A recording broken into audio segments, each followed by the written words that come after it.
नमस्ते विद्यार्थी साथियों। आज हम हिंदी सुलभ भारती कक्षा 8वीं की पहली इकाई पाठ क्रमांक 1 की पहली कविता हे मातृभूमि का सुर लय से वाचन करेंगे और सरल भावार्थ का अध्ययन करेंगे।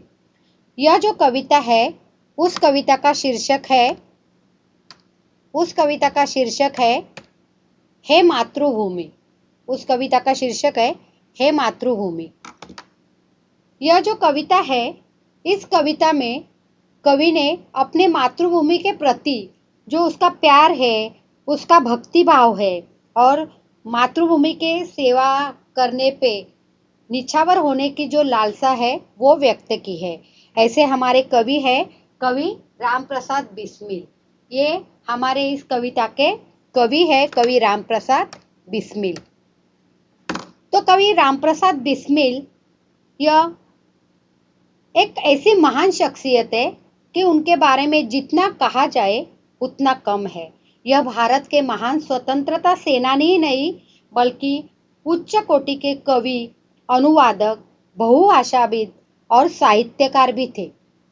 बहुभाषाविद का मतलब है कि जिन्हें एक से अनेक भाषाओं का ज्ञान था और इनका जन्म 11 जून 1897 में शाहजहांपुर उत्तर प्रदेश में हुआ था। ये बिस्मिल उपनाम से लिखते थे और इसके अलावा राम और अज्ञात इन्हीं नाम से भी लेख और कविताएं लिखते थे। सरफरोशी की तमन्ना अब हमारे दिल में है, देखना है जोर कितना बाजू एक कातिल में है। वक्त आने दे बता दे ए तुझे ए आसमां, हम अभी से क्या बताए क्या हमारे दिल में है, सरफरोशी की तमन्ना अब हमारे दिल में है। यह गाना तो आपने सुना ही होगा। यह गीत का लेखन भी राम प्रसाद बिस्मिल जी ने ही किया है। इसके अलावा मेरा रंग दे बसंती चोला, आपने सुना होगा ये गीत। मेरा रंग दे बसंती चोला माहे रंग दे, मेरा रंग दे बसंती चोला माहे रंग दे। ये जो गीत है ना, ये गीत भी राम प्रसाद बिस्मिल जी ने ही लिखा था और आगे चल के शहीद भगत सिंह ने उनमें कुछ पंक्तियां जोड़ दी थी। ऐसी देश प्रेम से भरी रचनाओं का निर्माण इन्होंने किया और वो रचनाएं आज भी हर हिंदुस्तानी के दिल में राज कर रही है और उनके देश प्रेम की भावना को प्रज्वलित कर रही है। इस क्रांतिकारी ने चंद्रशेखर आजाद और भगत सिंह जी के साथ मिलके हिंदुस्तान रिपब्लिकन एसोसिएशन के साथ काम करना शुरू किया और इसी पार्टी को धन इकट्ठा करने के लिए इन्होंने ट्रेन डकैती की। आप सोचेंगे ट्रेन डकैती यानी अंग्रेजों का ब्रिटिशों का खजाना लूटने की कोशिश की और इसी जुर्म में राम प्रसाद बिस्मिल जी, अशफाक उल्लाह खान और राजन प्रसाद लाहाटी को फांसी दी गई। ये जो हमारे कवि है राम प्रसाद बिस्मिल, इनको 19 दिसंबर 1927 में फांसी दी गई। तभी इनकी उम्र केवल 19 साल थी। सोचिए इतनी छोटी उम्र में वो अपने देश के लिए उन्होंने बलिदान किया, देश के प्रति वो निछावर हो गए। ऐसे देश प्रेम से ओतप्रोत हमारे ये कवि राम प्रसाद बिस्मिल जी, इन्होंने इस कविता का लेखन किया है। ऐसे बहुत से देशभक्त है जिन्होंने अपने जान की बाजी लगाई, अपने प्राण देश के लिए निछावर किए, तभी आज हम इस हिंदुस्तान में खुशहाली से जी रहे हैं, आज़ादी की सांस ले रहे हैं। तो इनकी ये कविता हे मातृभूमि, अब आज हम इसका सुर लय से वाचन करेंगे और सरल भावार्थ का अध्ययन करेंगे। मैं इसका सुर लय से वाचन करती हूँ। हे मातृभूमि तेरे चरणों में शीश नवाऊं, मैं भक्ति भेंट अपनी तेरी शरण मिलाऊं। माथे पे तू हो चंदन छाती पे तू हो माला, जीवा पे गीत तू हो मेरा, तेरा ही नाम गाऊं। जिससे सपूत उपजे श्री राम कृष्ण जैसे, उस धूल को मैं तेरी निज शीश पे चढ़ाऊं। माई समुद्र जिसकी पदरज को नित्य धोकर, करता प्रणाम तुझको मैं वे चरण दबाऊं। सेवा में तेरी माता मैं भेद भाव तज कर, वह पुण्य नाम तेरा प्रतिदिन सुनु सुनाऊं। तेरे ही काम आऊं, तेरा ही मंत्र गाऊं, मन और देह तुम पर बलिदान में जाऊं। हे मातृभूमि तेरे चरणों में शीश नवाऊं, मैं भक्ति भेंट अपनी तेरी शरण में आऊं, तेरी शरण में आऊं। यह कविता मैंने सुर, लय और ताल से इसका गायन किया है। आप भी इसका गायन कीजिए। बहुत प्यारी सी इसकी यह लय है और यह लय से आप इसको गाएंगे तो यह आपको मुखगत हो जाएगी। अभी हम देखेंगे इस कविता का भावार्थ। इस कविता का भावार्थ है, हमें मालूम है हे मातृभूमि है, मतलब मातृभूमि के प्रति जो प्यार है वो प्यार अपने कर्तव्य इनका ही प्रयोग इस कविता में किया हुआ है। तो पहली पंक्तियां है, पहला पद है, हे मातृभूमि मेरी तेरे चरणों में शीश नवाऊं, मैं भक्ति भेंट अपनी तेरी शरण में लाऊं। हे मातृभूमि मेरी, यहाँ पे कवि क्या कह रहा है, हे मातृभूमि मेरी, हे भारत माते, हे मेरी मातृभूमि, तेरे चरणों में मैं अपना शीश रख रहा हूँ। तेरे चरणों में मैं अपना शीश रख रहा हूँ, मतलब कि मैं मेरे माथे चरणों में अपना मस्तक झुका रहा हूँ। मैं अपनी भक्ति की भेंट लेकर तेरे शरणों में, मैं भक्ति भेंट अपनी, यानी मैं भक्ति की भेंट लेकर तेरे शरण में आया हूँ। इस तरह मातृभूमि की सेवा करने की इच्छा यहाँ पे कवि ने प्रकट की है। तो यहाँ पे जो शब्द है, हे मातृभूमि मेरी तेरे चरणों में शीश नवाऊं, चरण यानी पद, चरण यानी पद,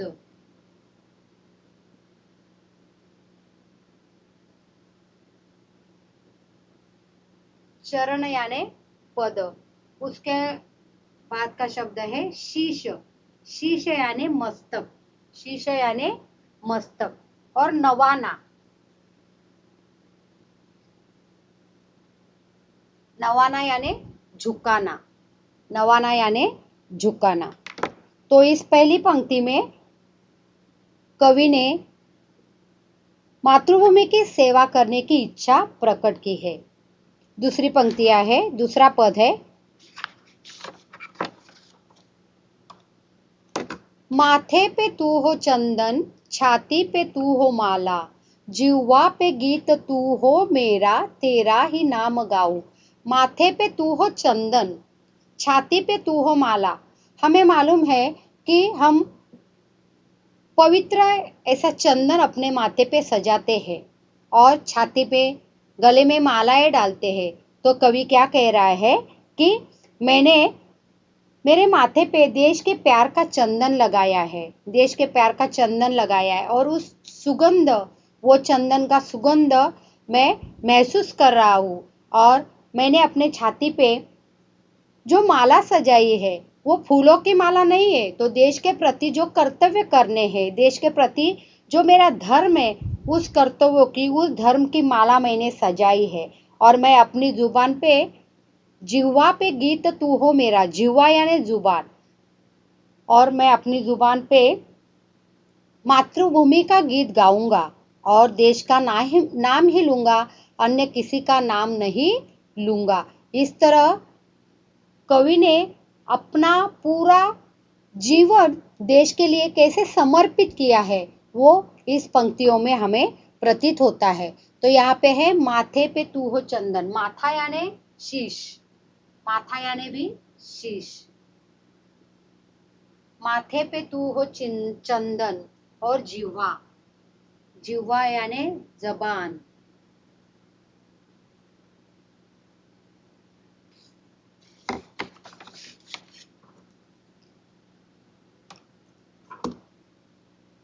तीसरे पद है जिससे सपूत उपजे श्री राम कृष्ण जैसे, उस धूल को मैं तेरी निज शीश पे चढ़ाऊं। जिससे सपूत उपजे, सपूत यानी क्या, अच्छे पुत्र, सपूत यानी क्या, अच्छे पुत्र। तो कवि क्या कह रहा है, हे भारत माता आप पवित्र है, आप महान है। इसका कारण यह है कि इस भूमि में श्री राम कृष्ण गौतम बुद्ध जैसे महान सपूतों ने जन्म लिया और उन्होंने धर्म की स्थापना की, मानव जाति का कल्याण किया है। इसलिए यह धरती पावन है, यह धरती की मिट्टी पावन है, और इसलिए मैं इस देश की पावन मिट्टी को अपने माथे पे हर दिन लगाना चाहता हूँ, हर दिन लगाना चाहता हूँ। यानी कवि अपने देश को कितनी नम्रता से पूज रहा है, यह इस पंक्तियों से हमें पता चल रहा है। तो इसमें कठिन शब्द है सपूत, सपूत यानी अच्छे पुत्र, सपूत यानी अच्छे पुत्र। और उस धूल को मैं तेरी निज शीश पे चढ़ाऊं, निज यानी नित्य, निज यानी हर दिन, अपने, निज यानी अपने शीश पे मैं लगाऊंगा, चंदन के जैसे मैं अपने शीश पे उसे लगाऊंगा।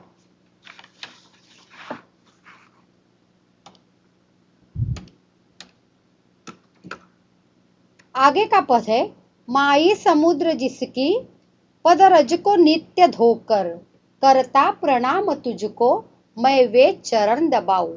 यहाँ पे माई, ये जो शब्द आया है वो कवि ने माँ करके संबोधा है। तो कवि ने किसे माँ कहा है, भारत माता को माँ कहा है। देखो, कवि को अपने भारत माँ से इतना प्यार था, इतना लगाव था को कि वो भारत माता को माँ कह के पुकार रहा है। तो वो क्या कह रहा है, माँ समुद्र आपके पैरों की धूल हर दिन धोता है, हर दिन समुद्र आपके पैरों की धूल को धोता है। तो मैं ऐसे पैरों का प्रणाम करता हूँ, मैं आपके पैरों में लीन होना चाहता हूँ और आपके लिए कार्य करना चाहता हूँ, आपकी कठिनाइयों को दूर करना चाहता हूँ। तो हमारे भारत देश की रचना ऐसी है कि हमारे भारत के माथे पे हिमालय पर्वत है और चरणों में महासागर है। इसलिए कवि ने ऐसी पंक्तियों की यहाँ पे रचना की है कि समुद्र जिसकी पदरज को नित्य धोकर, यानी समुद्र हमारी भारत माता के पावन पद को धो रहा है, ऐसा उन्होंने यहाँ पे कल्पना की है। तो यहाँ पे जो पद है, पद यानी चरण, पद यानी चरण, और रज यानी धूल, रज यानी धूल।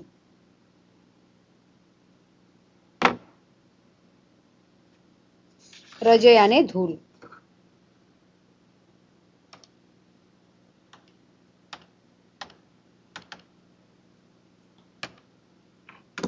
आगे का पद है सेवा में तेरी माता मैं भेद भाव तज कर, वह पुण्य नाम तेरा प्रतिदिन सुनू सुनाऊ। कवि क्या कह रहा है कि हे भारत माते, मैं तेरी सेवा करना चाहता हूँ, तेरी सेवा करते समय मैं हर एक भेदभाव को त्यागना चाहता हूँ, मैं हर एक भेदभाव को दूर रखूंगा और तेरा पुण्य नाम है वो मैं प्रतिदिन लूंगा और दूसरों को भी सुनाऊंगा। इस पंक्ति से में हमें एक संदेश है कि हमें क्या करना चाहिए, देश की सेवा करते समय हर एक भेदभाव को मिटाना चाहिए।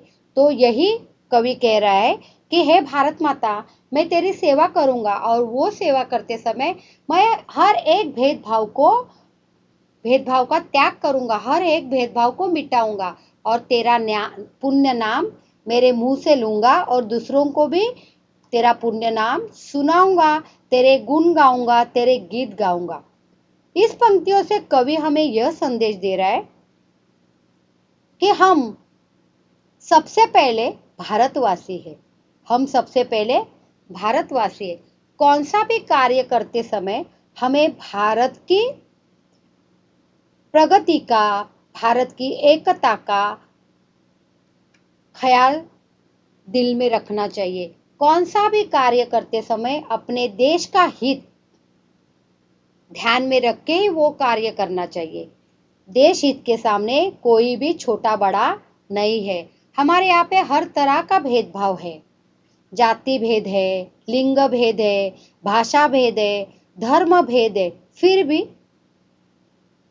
विविधता में एकता, हिंद की विशेषता। यह हमारी हिंद की विशेषता है कि हर एक प्रकार में हमारे में भिन्नता है, फिर भी हम में एकता है।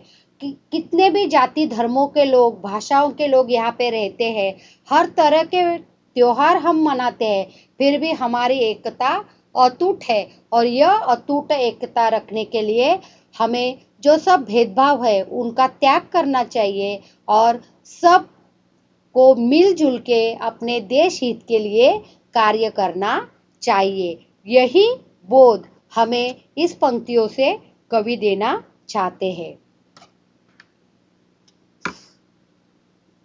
इस कविता की आखिरी पंक्तियां है, तेरे ही काम आऊं, तेरा ही मंत्र गाऊं, मन और देह तुम पर बलिदान में जाऊं।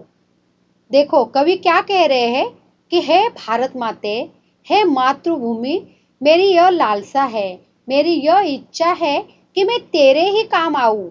मैं जो भी काम करूं वो देश हित के लिए, अपने भारत माता के प्रगति के लिए, उसकी उन्नति के लिए मैं हर एक काम ऐसा करूं कि उससे मेरे देश का ही नाम रोशन हो, मेरे देश की प्रगति हो। और मैं ऐसा मंत्र गाऊं जो मंत्र मेरे में भारत के प्रति मेरा प्यार बढ़ाए, लोगों में एकता बढ़ाए। ऐसा ही मैं काम करना चाहता हूँ। मन और देह तुम पर बलिदान में जाऊं। और कवि क्या कह रहा है कि मैं तन मन धन से क्या कहना चाहता हूँ, आपके ऊपर मेरा ये तन मन धन सब मैं न्यौछावर करना चाहता हूँ, बलिदान करना चाहता हूँ। मैं मेरा पूरा जीवन अपने देश को समर्पित करना चाहता हूँ।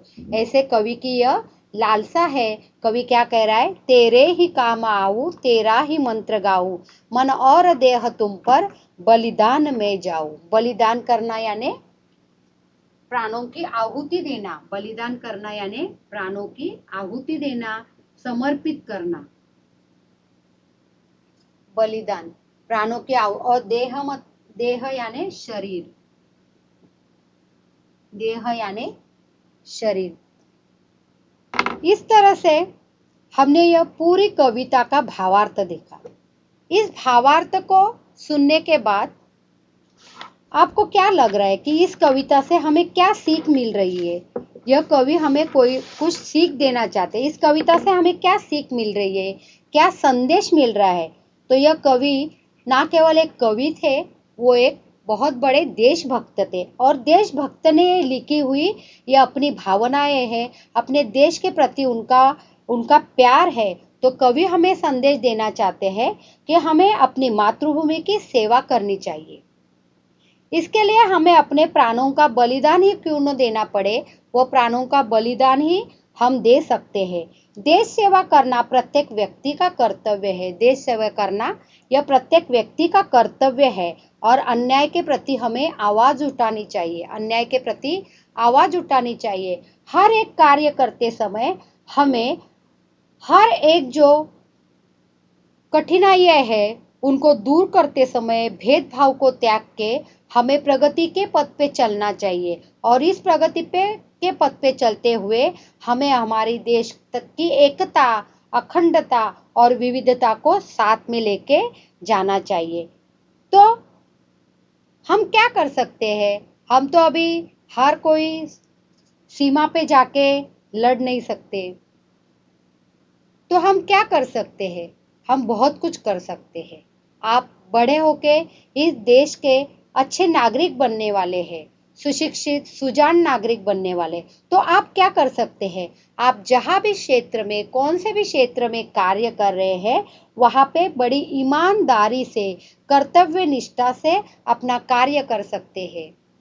वह कार्य करते समय कोई भी भेदभाव ना मानते हुए हर एक को वह अपने भारत का वासी है, अपना देशवासी है, यह सोच के उसके साथ व्यवहार करेंगे तो हमारी एकता अखंड रहेगी।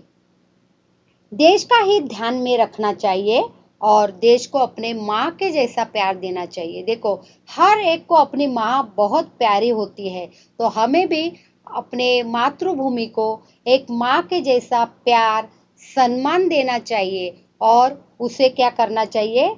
उसका प्यार, सम्मान दे के उसको प्रगति पथ पे लेके जाना चाहिए। इस तरह से आज हमने यह हे मातृभूमि इस कविता का अध्ययन किया है और इसका भावार्थ भी जाना है। तो यह कविता पढ़ने के बाद हमें क्या सीख मिली, यह हमें देखना है। तो मूल्यमापन के तौर पे हमें क्या करना है कि मातृभूमि की विशेषताएं, आपको यह स्वाध्याय करना है।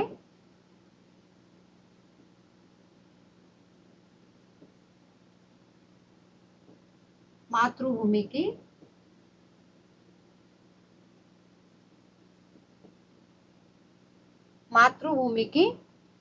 विशेषताएं।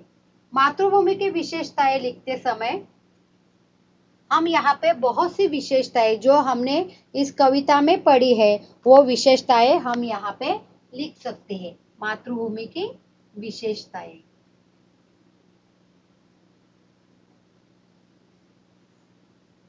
यहाँ पे आप लिख सकते हैं मातृभूमि की विशेषताएं।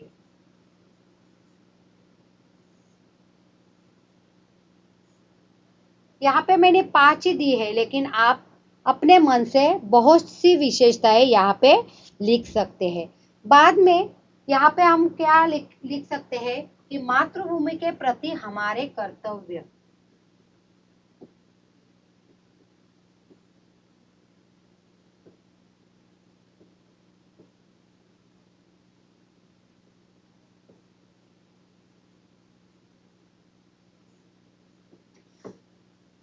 मातृभूमि के प्रति हमारे कर्तव्य।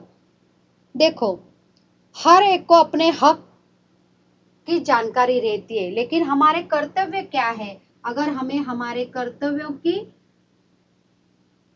हमें हमारे कर्तव्य पता होंगे तो हम उस हिसाब से हमारा मार्गक्रमण करते हैं। तो आप लिख सकते हैं मातृभूमि के प्रति हमारे कर्तव्य। मातृभूमि के प्रति हमारे कर्तव्य लिखते समय हम क्या कर सकते हैं कि मातृभूमि के प्रति हमारे कर्तव्य क्या है?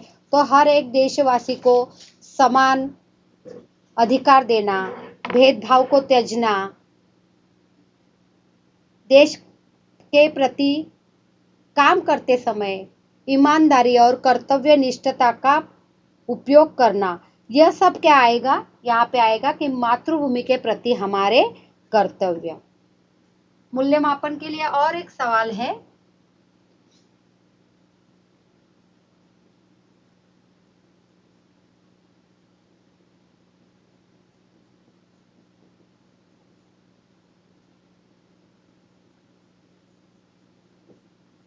कविता का सारांश लिखो। कविता का सारांश में जो कविता का भावार्थ हमने पढ़ा या कविता हमें क्या सीख देती है, यह हे मातृभूमि, यह कविता हमें क्या सीख देती है, यह यहाँ ये इसमें आएगा। कविता का सारांश में, इस जवाब में हमने इस कविता से क्या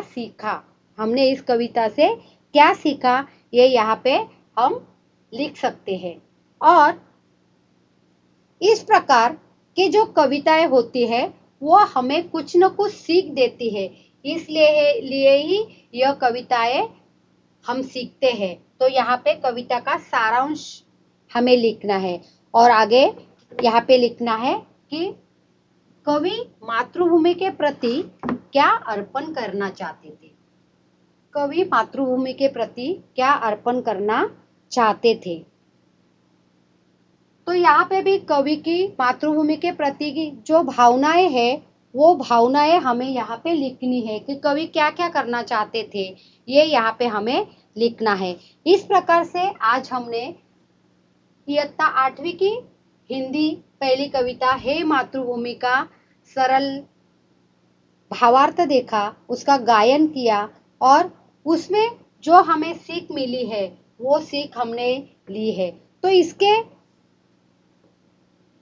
इसका संबंध लेते हुए हम विकास की ओर बढ़ता हुआ भारत देश, विकास की ओर बढ़ता हुआ भारत देश, इस विषय पे भी निबंध लिख सकते हैं। विकास की ओर बढ़ता हुआ भारत देश।